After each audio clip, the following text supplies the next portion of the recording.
Whenever you have an afternoon appointment, do you ever feel like it ruins your whole day? Do you feel like you get so focused on the appointment that it causes you to waste the entire first half of the day, or worse, pretty much the whole day? I've certainly suffered with this, and this is a common problem for many people on the autism spectrum, as well as ADHD. However, in this video, I am going to talk about how you can get out of this sort of mind lock and make these kind of days much more productive and less frustrating.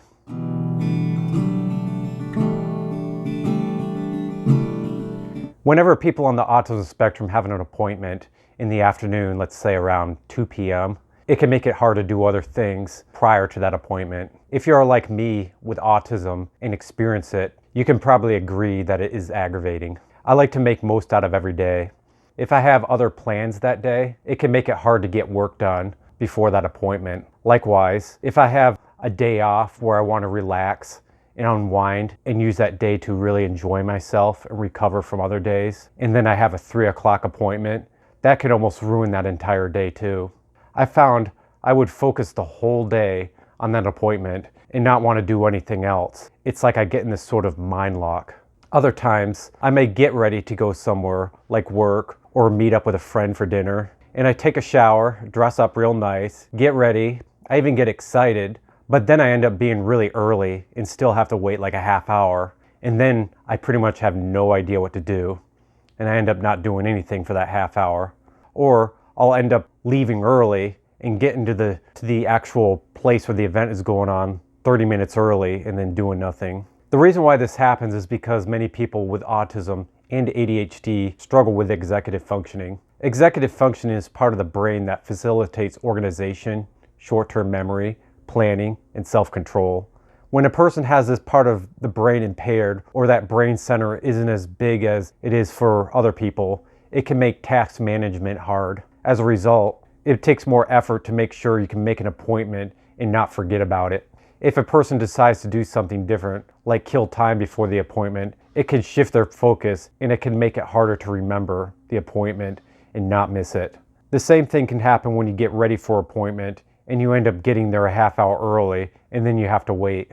Many people with autism also struggle with autism momentum. People with autism have an additional struggle, and that is autism momentum. Autism momentum is a characteristic common for most of those with autism who struggle with task switching. A person may struggle to start a task, but once they start that task, it becomes easier to stick with it.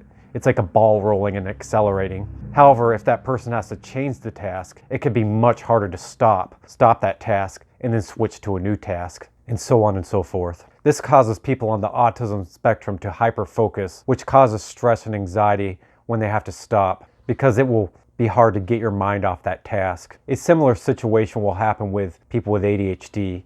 People with ADHD won't hyper-focus like people with autism. However, they may struggle to stop doing something that they consider fun, that gets their attention, and that causes a motivation gap into doing something that's not so fun, like an appointment, and it takes more motivation to get started. As a result, both people with autism and ADHD may feel stress and anxiety when they have to stop, and this causes them to fear to actually start doing anything in a short period of time, such as cleaning your house, hanging out with friends, watching a bunch of movies, or a Netflix movie series where you want to watch many episodes, or starting a project, because the ability to switch the task is harder compared to a neurotypical person or person who doesn't have autism or ADHD. There is good news though. There are ways to cope with it. I have personally found the particular struggle is no longer as much as a struggle for me as it used to be, because I learned some helpful tools that I find really helpful. So what are these helpful tools? Well, I'm about to tell you 4 different ways to make waiting for an appointment easier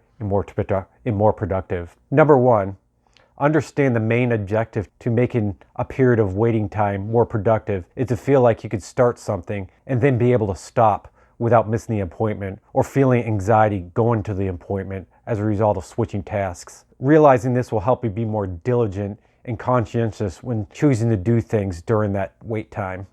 Number 2, set alarms or reminders in advance. Setting alarms can be a good aid that will help you get rid of the first issue I've talked about, and that is worrying that you might miss an appointment. as an alarm can free up some mental capacity to make you feel more able to get other productive things done or simply having fun while waiting for your appointment, because you don't have to constantly think about the appointment in order to remember and not forget.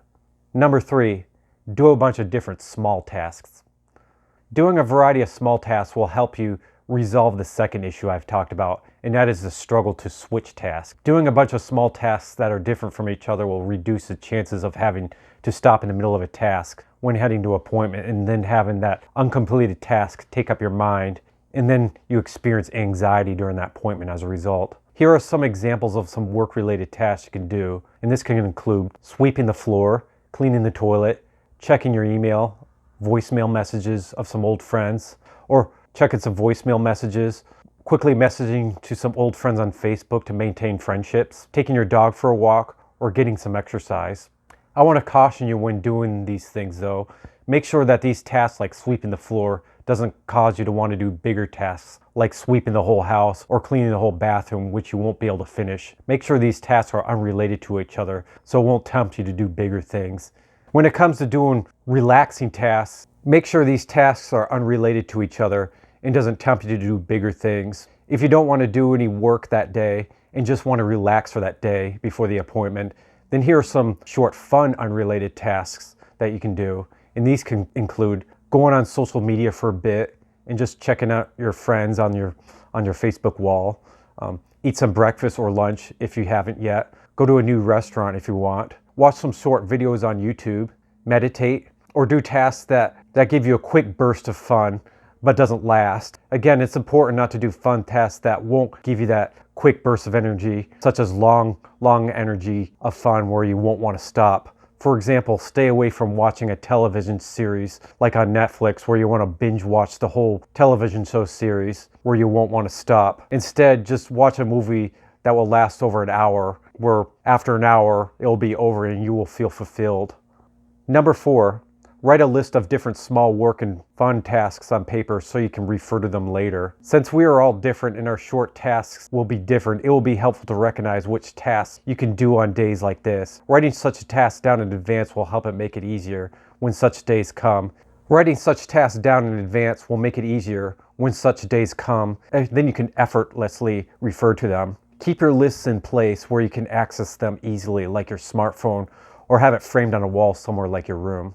Well, in this video, I talked about how it's common for people on the autism spectrum as well as ADHD minds to get hung up when there's days when appointments happen in the middle of the day, or when they have to go somewhere early and then they have to wait and end up struggling to do things for the fear of missing the appointment or the fear of experiencing anxiety when they have to switch the task. I talked about the reasons why this happens, and I provided a list of 4 different solutions and tips on how you can cope with this. If you found these suggestions helpful, please give this video a like and share it with a friend so it can help them. Also, check out many of my other videos on my channel about autism and mental health. I will be posting more videos weekly, so please subscribe and ring the notification bell so you'll be the first to see them. Well, please stay healthy, safe, keep being informed, embrace your interests, and most importantly, love yourself.